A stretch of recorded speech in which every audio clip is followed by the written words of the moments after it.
Hello everyone, welcome to Navya IAS.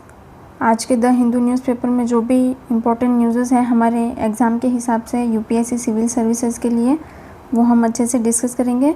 चलिए शुरू करते हैं। सबसे पहले है industrial output growth hits 5 month low of 4.1%। ठीक है, देख लेते हैं क्या है इस न्यूज़ में। जो आईआईपी इंडेक्स है उसका जिक्र है इसमें। क्या होता है ये? Index of industrial production.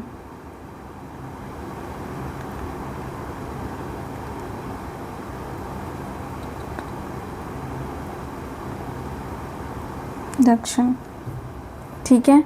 क्या होता है ये? किन सेक्टर को मापता है? मैन्युफैक्चरिंग, माइनिंग और इलेक्ट्रिसिटी।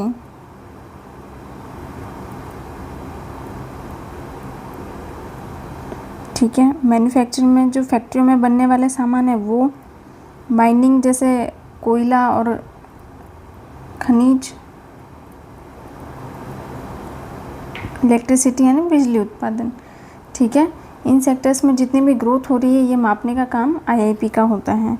कौन जारी करता है ये? Ministry of statistics and programme implementation, MSPI।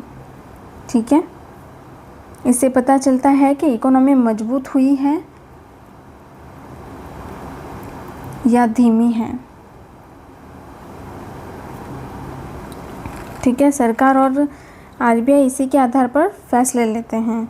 तो ये काफ़ी इम्पोर्टेंट इंडेक्स जो है हमारे लिए होता है देश के लिए, इंडस्ट्रीज़ के लिए। निवेशकों को भी अर्थव्यवस्था की दिशा की समझ इससे मिलती है। अब इसको लेकर क्या न्यूज़ आई है कि भारत में उद्योगों की बढ़त, जिसको आईआईपी कहते हैं, वो मार्च 2026 में घटकर कितनी 4.1% रह गई है, जो पिछले 5 महीनों की सबसे कम ग्रोथ मानी जा रही है। गिरावट के कारण क्या है, इसमें रीजंस क्या है देख लेते हैं हम। निर्माण सेक्टर की जो रफ्तार है वो कम हुई है। ठीक है, आम लोगों से जुड़े सेक्टर की मांग कमज़ोर रही। पश्चिम एशिया में जो युद्ध चल रहा है उसके कारण तेल और गैस महंगे हो गए, जिससे उद्योग की लागत जो है वो बढ़ गई।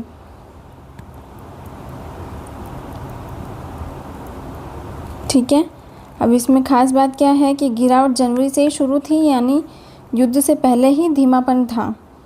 ठीक है, सेक्टर के अनुसार स्थिति मैन्युफैक्चरिंग में कितना है? 4.3% रही।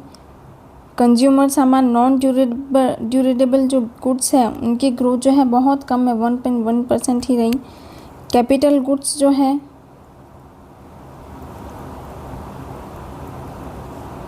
उसमें अच्छी तेज़ी देखने को मिली, 14.6%, जो निवेश बढ़ने का संकेत है।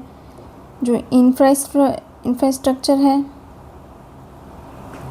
सेक्टर है उसमें 6.7 की बढ़ोतरी हमें देखने को मिली, तो ये ठीक माना जा रहा है। वैसे आगे क्या हो सकता है कि एक्सपर्ट का कहना है कि युद्ध का जो पूरा असर है वो अभी भी नहीं दिखा है।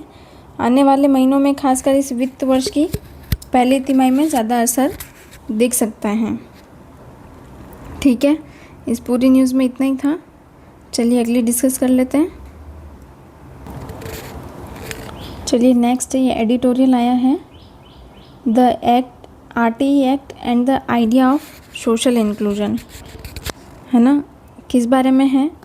जो राइट टू एजुकेशन एक्ट है 2009, और उसमें दिए गए सामाजिक समावेशन यानी सोशल इंक्लूजन के विचारों को इसमें बताया गया है कि क्या है और क्या नहीं है। देखते हैं हम क्या कहता है ये एक्ट। इसका जो सेक्शन 12 क्लॉज 1 क्लॉज 6 के अनुसार प्राइवेट स्कूलों में 25% जो सीटें हैं वो गरीब और कमज़ोर वर्ग के बच्चों के लिए, गरीबों और कमज़ोरों के लिए, वर्ग के बच्चों के लिए रिज़र्व होती हैं। इसका मकसद है कि अमीर और गरीब बच्चे एक साथ पढ़ सकें। ठीक है, हाल ही में सुप्रीम कोर्ट ने 2026 के फैसले में कहा कि इस नियम में ऐसा माहौल बनता है जहां अमीर परिवार का बच्चा और गरीब परिवार का जो बच्चा है वो एक बेंच पर बैठकर पढ़ता है। ठीक है, तो इसका असली मकसद क्या था? सिर्फ स्कूल में एडमिशन देना नहीं बल्कि समाज में बराबरी स्थापित करना था। ठीक है, बच्चों को एक जैसा माहौल देना, गरीब और उनके सपनों को पूरा करना, उनके सपनों की सीमा नहीं बने उनकी गरीबी, ऐसा।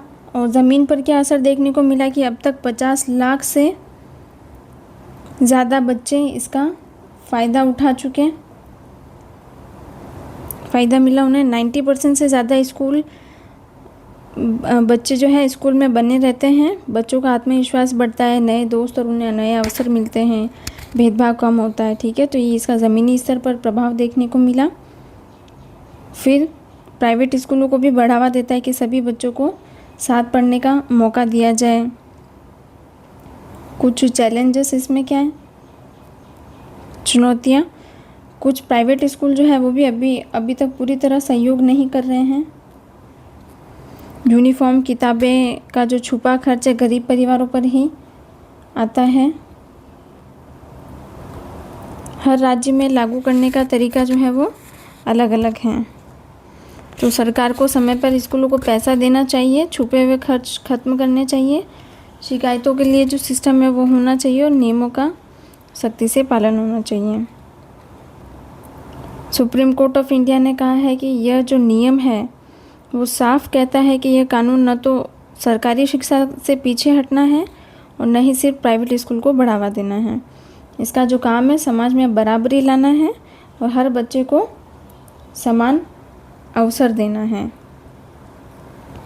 ठीक है, आरटीई एक्ट हमारे लिए इसमें इम्पोर्टेंट था, है ना। 2009 में बना है, 1 अप्रैल 2010 में ये लागू हुआ है।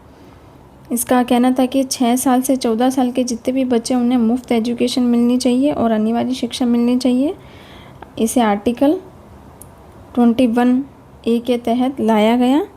ठीक है, अगर पढ़ाई करना सिर्फ विकल्प नहीं है बल्कि हर बच्चे का कानूनी अधिकार है। ठीक है, जो इसके प्रावधान थे आरटीई के वो भी हमने देख लिए। फ्री और कंपलसरी एजुकेशन, 25% का आरक्षण, है ना। ठीक है, इस न्यूज़ में भी इतना ही था। चलिए नेक्स्ट देख लेते हैं। चलिए नेक्स्ट ये एडिटोरियल है, ए फॉल्स हाई। ठीक है, इसमें जो एसआईआर हुआ था और उसका जो इम्पैक्ट पड़ा है वोट पर, उसके बारे में बताया गया है। चलिए देख लेते हैं। भारत में जो अक्सर लोकतंत्र है वो सिर्फ चुनाव कराने तक ही सीमित मान लिया जाता है, लेकिन जो असली लोकतंत्र है वह होता है जिसमें लोग लगातार भाग ले, लोगों की भी भागीदारी हो लोकतंत्र में और अपनी राय रखते हैं। फिर भी चुनाव में कितने लोग वोट डालते हैं ये समझना का एक अच्छा तरीका माना जाता है कि लोकतंत्र जो है वो कितना सक्रिय है। ठीक है, हाल ही में अभी तमिलनाडु और पश्चिम बंगाल में वोटिंग प्रतिशत ज़्यादा दिखा। ठीक है, पश्चिम बंगाल में लगभग 93% जो वोट है वो ज़्यादा हुए और 93% वोटिंग परसेंटेज था और तमिलनाडु में ये लगभग 85% रहा। तो पहली नज़र में ये बहुत अच्छा लगता है, लेकिन फिर इसके पीछे एक अहम बात छिपी है। चुनाव से पहले जो इलेक्शन कमीशन था ऑफ इंडिया है, ECI ने SIR करवाया था, है ना, स्पेशल इंटेंसिव रिवीजन किया। इसमें मतदाता की जो सूची थी उसमें कुछ नाम हटाए गए थे। तमिलनाडु में लगभग 10.5% वोटर हटाए गए और पश्चिम बंगाल में 13% वोटर जो है हटाए गए।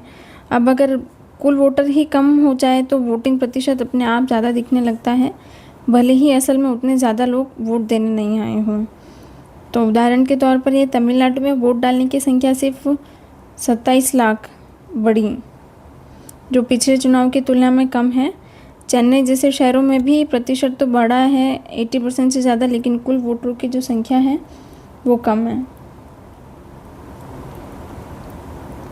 ठीक है, इसके अलावा पश्चिम बंगाल में पहले से ही ज़्यादा वोटिंग होती रही है, तमिलनाडु में भी अच्छा मतदान होता है, और ये ज़रूरी नहीं है कि ज़्यादा वोटिंग का मतलब सरकार के पक्ष या विपक्ष में ही हो। तो इसका निष्कर्ष यही कि सिर्फ वोटिंग प्रतिशत देखकर ये नहीं करना चाहिए कि लोगों की भागीदारी बढ़ गई है या फिर कोई बड़ा जनादेश मिला है। हमें यह भी देखना चाहिए कि वोटर लिस्ट कैसे तैयार हुई है और उसमें कितने लोगों के नाम हटाए गए हैं। ठीक है, अभी जो SIR इसी इलेक्शन कमीशन ऑफ इंडिया ने कराया था, स्पेशल इंटेंशन रिवीजन, उसके तहत बहुत सारे वोटर्स का नाम हटाया गया था, जिससे बहुत सारे विवाद भी उत्पन्न हुए। और अभी जो वोट हुए हैं उसमें लगभग परसेंटेज अच्छा दिखा, तो सरकार ने उसे अपने पक्ष में माना। लेकिन ऐसा नहीं है, क्योंकि अगर आपने नाम ही हटा दिए हैं तो जाहिर सी बात है कि वोटिंग परसेंटेज आपको ज़्यादा ही दिखेगा। ठीक है, इस पूरे एडिटोरियल में यही था। चलिए अगला देख लेते हैं। धन्यवाद साथियों, आज के लिए इतना ही। इसके प्रॉपर नोट्स आपको डिस्क्रिप्शन में मिल जाएंगे।